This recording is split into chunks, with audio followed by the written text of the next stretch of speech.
আশেপাশে কেউ নাই।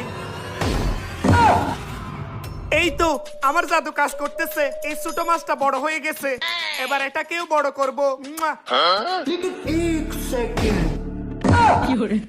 আরে এই মাছটাও বড় হয়ে গেছে। ওই ছোট মাছ দুইটা 200 টাকায়ও বিক্রি করা যাইতো না, এইবার এই বড় মাছ দুইটা আমি 25,000 টাকায় বিক্রি করবো কমপক্ষে। হুজুর একটু দাঁড়ান। কিরে কি হয়েছে বল। আপনি এত বড় বাজার পেলে মাছ কিন্তু ভিতরে কেন চলে আসছেন? কিছুই তো বুঝলাম না। আরে বাজার যে মাছ পাওয়া যায় এগুলো তো ছোট ছোট, এগুলো তো গরিবেরা খায়, আর আমি তো জমিদার, আমি কি ছোট মাছ খাবো বেটা? আজকে তুই দেখবি তো বাজারের সবচেয়ে বড় মাছটা আমি নিব। আচ্ছা ঠিক আছে হুজুর, বুঝছি, চলেন। চল তাহলে।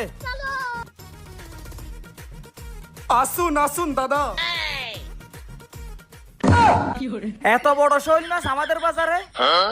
বাবা তোমাকে তো চিনলাম না, তুমি কি এই বাজারে নতুন? সালাম দাদা, আমি কলকাতা থেকে এসেছি বাংলাদেশে বিজনেস করার জন্য। এসে শুনি আপনাদের দেশে নাকি মাছের বিজনেস ভালোই চলে, সেজন্য এই ঢাকা থেকে দুইটা বড় মাছ নিয়ে আপনাদের এলাকায় আসছিলাম। মাইরি বলছি 2-4 ঘন্টা ধরে বসে আছি, কোন হালারে কিনার সাধ্য নাই, সব হালাই গরিব।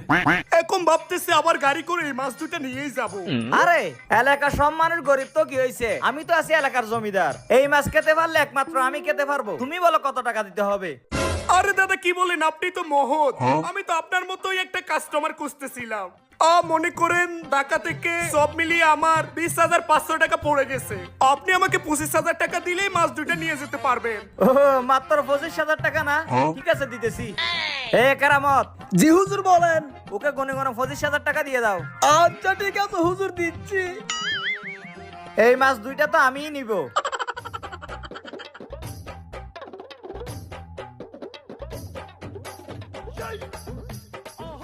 200 টাকার মাছ 25,000 টাকায়, আলারা বলত, পরে মজা বুঝবে।